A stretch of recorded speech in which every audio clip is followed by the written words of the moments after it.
안녕하세요. 2025년 8월 26일 여러분께서 보내주신 다양한 자료들 오늘 또 깊이 한번 파헤쳐 보겠습니다. 외교안보연구소의 중국 양회 분석 보고서부터 시작해서요.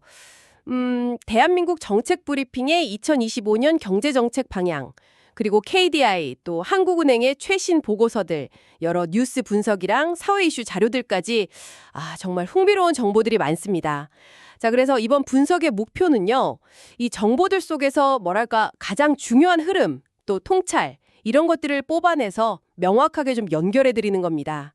특히 그 트럼프 2기 행정부 출범 가능성이라는 큰 변수 있잖아요. 이게 미중 관계 변화랑 맞물려서 우리 경제나 국내 정치, 더 나아가서는 저기 AI 같은 기술에 어떤 영향을 줄지 그 고리를 한번 찾아보려고 합니다. 자, 시작해 볼까요? 네, 좋습니다. 이게 정보들이 실타래처럼 좀 얽혀 있는 것 같은데 하나씩 풀어보는 재미가 있을 것 같아요. 중국의 최신 동향부터 한국 경제 상황, 그리고 우리 사회의 어떤 단면들까지 이 조각들을 잘 맞춰보면 우리가 지금 어디쯤 와 있고 앞으로 뭘 좀 주시해야 할지 좀 더 입체적으로 그림이 그려질 것 같습니다. 네, 특히 각 정보들이 서로 어떻게 연결되는지 그걸 보는 게 중요할 것 같습니다. 좋습니다. 그럼 말씀하신 대로 외교안보연구소 보고서로 중국 내부 상황부터 한번 보죠.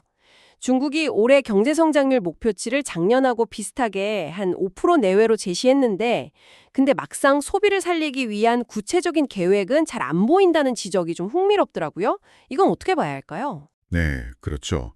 중국 경제가 예전 같지 않다 이런 얘기가 계속 나오는데 그래서 이게 다소 좀 의아하게 느껴질 수 있는 부분이에요. 보고서는 여기서 시진핑 주석이 아주 강하게 밀어붙이는 그 신질 생산력이라는 개념, 여기에 주목하고 있습니다. 이게 뭐냐면 좀 쉽게 말해서 AI를 포함한 첨단 과학기술 혁신, 이걸 통해서 생산성 자체를 확 끌어올려서 경제에 새로운 돌파구를 찾겠다, 뭐 이런 구상인 거죠. 그러니까 전통적인 방식의 투자나 소비 부양보다는 기술 혁신 쪽에 훨씬 더 방점을 찍었다, 이렇게 볼 수 있습니다. 신질 생산적. 네, 요즘 중국 관련 뉴스에 정말 자주 나오죠. 특히 그 딥시크라는 민간 AI 기업의 성공 사례가 중국 지도부에 큰 영향을 줬다는 분석이 인상 깊었어요. 미국의 그 강력한 반도체 수출 통제에도 불구하고 중국 자체 기술로 만든 AI 모델이 챗GPT랑 거의 비슷한 성능을 보여줬다는 거잖아요. 바로 그 점입니다. 이 딥시크의 성공이 이게 단순한 개별 기업의 성과를 넘어서요. 미국의 압박 속에서도 우리도 할 수 있구나. 자체 기술력으로 충분히 가능하다. 이런 자신감을 중국 지도부에 확 불어넣어준 어떤 결정적인 계기가 된 것 같아요. 외교안보 연구소 분석의 핵심은 바로 이 기술적 자신감 회복. 이게 오히려 역설적으로요. 단기적인 경기 부양책이나 좀 과감한 경제구조 개혁의 필요성, 이걸 덜 느끼게 만들었을 수 있다는 겁니다.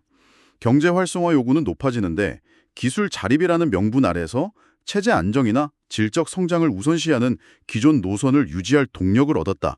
이렇게 해석할 여지가 있는 거죠. 그렇군요. 경제적 어려움에 대한 어떤 불안감이 AI 분야 성과 때문에 생긴 기술 자신감으로 어느 정도 좀 상쇄되면서 정책 우선순위가 미묘하게 바뀐 셈이네요. 이건 당연히 미국과의 관계 설정에도 영향을 주겠군요. 보고서에서는 중국이 미국의 추가 관세 압박 가능성에 대해서 물러서기보다는 맞대응할 준비를 하는 것 같다고 분석했죠. 네, 맞습니다.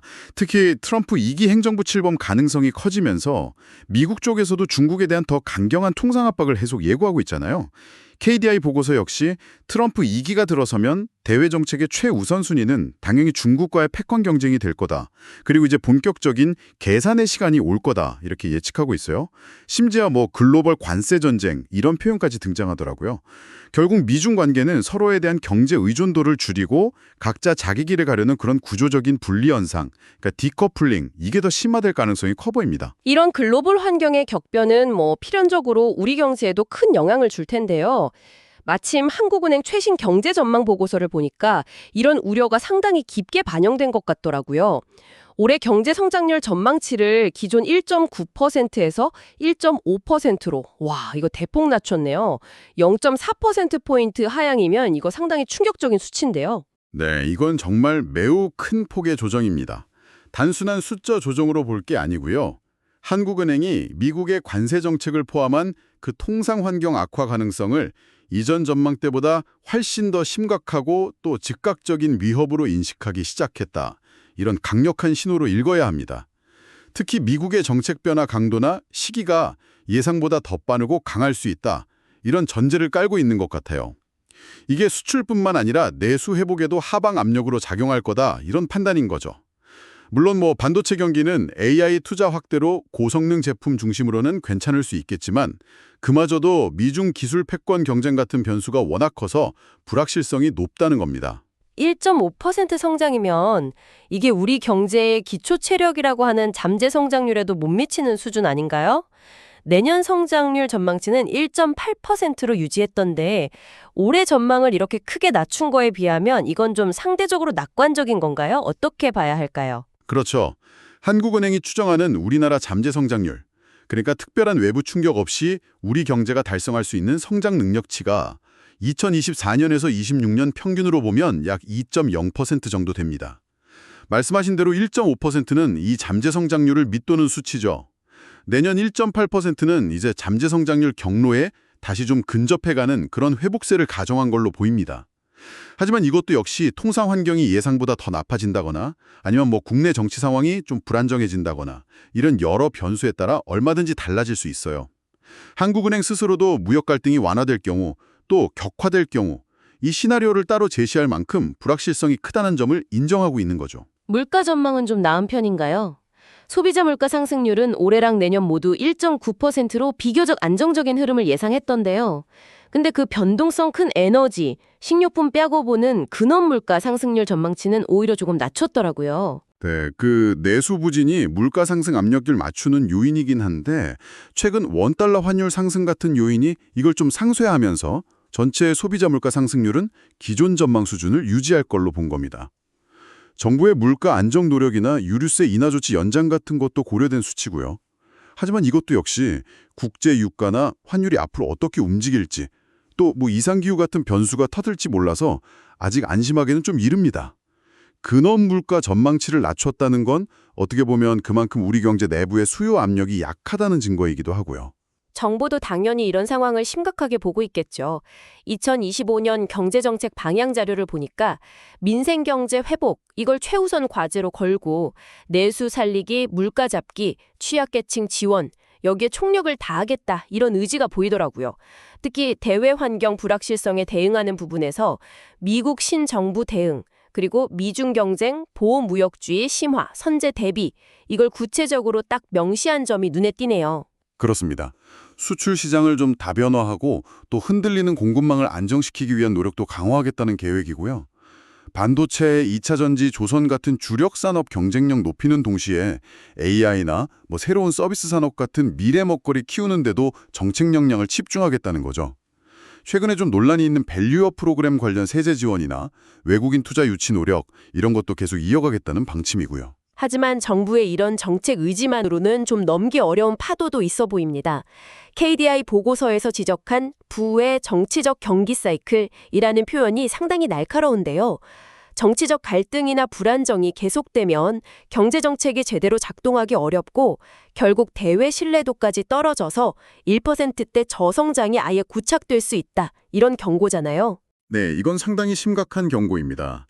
한국은행의 경제 전망 역시 2분기 이후에는 국내 정치 불확실성이 점차 완화될 거다. 이런 가정 위에서 이루어졌거든요.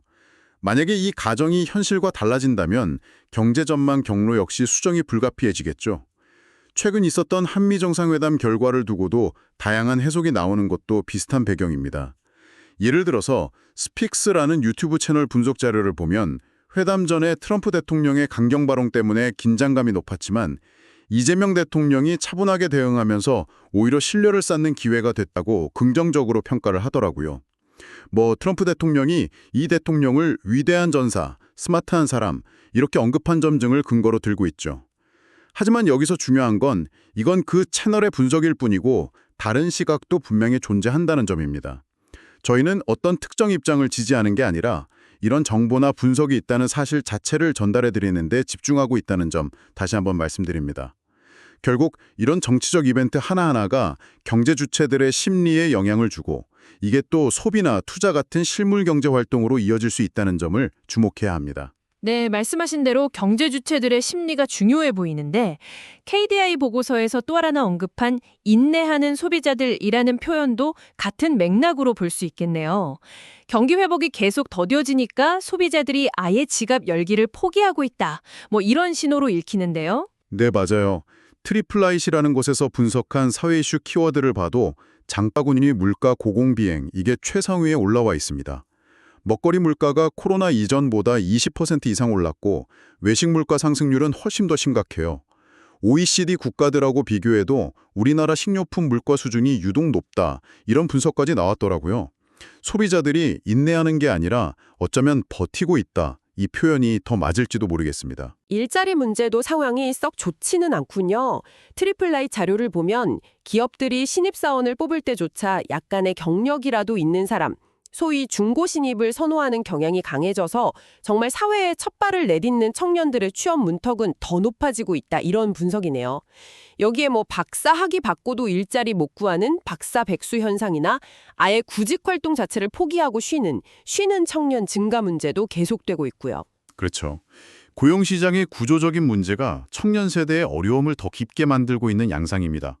한국은행 전망에서도 올해 취업자 수 증가폭이 10만 명에 그칠 걸로 예상했는데 이게 작년 16만 명보다 훨씬 둔화된 수치거든요. 전통적인 제조업 고용 부진에 더해서 건설업이나 대면 서비스업 고용까지 얼어붙고 있는 영향이 큽니다. 인구 구조 변화 문제는 이제 뭐 상수가 된 것 같습니다. 지난해 출생아 수가 9년 만에 잠깐 증가했다는 소식은 있었지만 뭐 근본적인 저출생 흐름을 되돌리긴 어렵고 초고령화 사회 진입이 코앞으로 다가오면서 노인 연령 기준을 높여야 한다, 이런 사회적 논의도 본격화되고 있고요. 트리플라잇 자료에 따르면 현재 중장년층은 평균 한 69세에서 70세 정도를 노인으로 생각하고 있다고 하네요. 고령화는 필연적으로 의료비 부담 증가로 이어지죠. 심근경색, 뇌졸중 같은 노인성 질환자 늘고 건강보험 재정에 가장 큰 부담을 주는 질병 1위가 알츠하이머 치매라는 통계도 있습니다. 여기에 뭐 청소년들의 스마트폰 과의존 문제나 자해 자살 시도 증가 같은 안타까운 소식들도 여전히 해결책을 찾기 어려운 상황이고요. 안전 문제에 대한 우려도 끊이지 않습니다. 제주항공 여객기 사고 이후에 저비용 항공사 LCC들의 안전관리 인력 부족 문제가 도마 위에 올랐었고 역대 최악의 피해를 낸 산청 산불은 우리의 재난 대응 시스템 전반에 대한 점검 필요성을 제기했죠. 도심 곳곳에서 발생하는 싱크홀 문제도 시민들 불안감을 키우고 있고요. 네, 기업 경영 측면에서는 또 ESG 이슈가 중요해지고 있는데 최근 여러 기업에서 개인정보 유출 사고가 잇따르면서 사이버 보안의 중요성이 다시 한번 부각됐습니다. 특히 국내 기업들의 정보보호 관련 투자가 해외 주요국에 비해서 현저히 낮다는 지적은 좀 뼈아프죠. 또 일부 패스트 패션 기업들이 실제로는 친환경적이지 않으면서 친환경적인 것처럼 광고하는 그린워싱 사례가 적발되기도 했고요. 아, 이렇게 쭉 살펴보니 정말 해결해야 할 과제들이 산더미처럼 쌓여 있는 것 같습니다. 하지만 동시에 거의 모든 자료에서 공통적으로 미래 성장의 핵심 열쇠로 지목하고 있는 분야가 있죠. 바로 AI, 인공지능 기술입니다. 아까 중국 사례에서도 봤듯이 AI는 이제 단순한 기술 트렌드를 넘어서 국가 경쟁력 그 자체가 되고 있고 새로운 패권 경쟁의 중심축이 되고 있습니다. KDI 보고서도 AI를 새로운 패권 경쟁의 장으로 명확히 지목했고요. 네, 맞습니다. AI 관련 이야기는 정말 뜨겁습니다. 트리플아이 자료에서도 AI 서비스가 빠르게 일상 속으로 파고들고 있고 챗GPT 같은 생성형 AI 유료 구독자 수가 급증하고 있다, 이런 분석이 나오고요. 우리 정부 역시 AI G3 국가 도약, 이런 야심찬 목표를 내걸고 정책적 지원을 쏟아붓고 있죠. 2025년 경제정책 방향에서도 AI를 반도체, 2차 전지와 함께 3대 게임 체인저로 꼽고 집중 육성하겠다, 이런 의지를 분명히 했습니다. 그런데 여기서 또다시 좀 불편한 진실과 마주하게 됩니다. 바로 한국의 AI 인재 유출 문제입니다. 트리플라잇 자료 분석에 따르면 한국은 AI 인재를 해외로 빼앗기는 순유출국이고 인재 보유 수준 자체도 OECD 국가들 중에서 최하위권이라는, 이거 정말 충격적인 결과가 나왔습니다. AI 강국을 만들겠다고 외치는데 정작 그 핵심 동력이 될 두뇌들은 한국을 떠나고 있다는 현실이죠. 정말 심각한 딜레마입니다. 유능한 인재일수록 더 나은 연구 환경과 보상을 찾아서 해외로 나가는 구조가 고착화되고 있다. 이런 우려가 현실로 나타난 겁니다. 단순히 연구개발 자금을 늘리고 인프라를 구축하는 것만으로는 이 문제를 해결하기 어렵다는 걸 보여주는 거죠. AI 기술 발전이라는 거대한 기회 앞에서 정작 그 기회를 현실로 만들 핵심 자원인 사람을 어떻게 확보하고 지켜낼 것인가, 이 근본적인 질문에 답해야 하는 상황입니다. 자, 오늘 저희가 함께 살펴본 내용들을 이제 좀 매듭지을 시간입니다. 기술 자신감 회복이라는 예상치 못한 변수가 중국 경제 정책에 영향을 미치고 이게 또 미국의 통상 압박 강화 가능성과 맞물려 돌아가면서 우리 경제는 성장률 전망치를 낮춰잡아야 하는 상황에 처했습니다. 정부는 민생 안정과 신성장 동력 확보로 대응하려고 하지만 국내 정치 불안이나 만만치 않은 사회 문제들이 발목을 잡을 수 있다는 우려도 확인했고요. 그렇죠. 특히 일자리 문제의 구조적인 심화, 고령화와 저출생이라는 거대한 흐름, 그리고 끊이지 않는 안전 문제까지, 여기에 더해서 AI라는 거대한 기회가 눈앞에 있지만 정작 핵심 인재는 계속 빠져나가는 이런 모순적인 상황에 놓여 있다는 점, 이게 매우 인상 깊었습니다.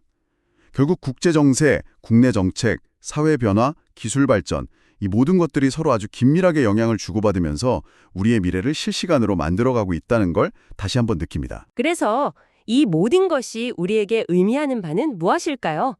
어쩌면 딱 떨어지는 정답은 없을지도 모릅니다. 다만 우리가 한 가지 확실히 알 수 있는 건 끊임없이 변화하는 환경 속에서 살아가고 있다는 사실이겠죠. 오늘 나눈 이야기들이 여러분께서 이 복잡한 현실을 이해하시고 또 다가올 변화의 파도를 조금이나마 더 잘 준비하시는데 작은 디딤돌이 되었기를 바랍니다. 네, 마지막으로 여러분께 생각해볼 질문 하나를 던지면서 마무리하고 싶습니다. 오늘 살펴본 많은 자료에서 AI는 명실상부한 미래 성장의 핵심 동력으로 지목되었습니다. 중국은 자국 AI 성과에 고무되어 있고 미국과의 기술 패권 경쟁은 더욱 치열해질 겁니다. 한국 정부 역시 AI 강국을 목표로 내걸고 있고요. 하지만 동시에 한국의 AI 인재 유출 문제는 아주 심각한 수준입니다. 그렇다면 질문은 이겁니다. 단순히 더 많은 자금 지원이나 인프라 구축, 이걸 넘어서서 한국이 진정으로 AI 분야에서 세계적인 경쟁력을 갖추고 또 인재들이 머물고 싶어하는 그런 나라가 되기 위해서 가장 근본적으로 필요한 것은 과연 무엇일까요? 이 질문에 대한 여러분 각자의 생각을 한번 정리해 보시는 건 어떨까 싶습니다. 다음 시간에 더 깊이 있는 분석으로 다시 찾아뵙겠습니다.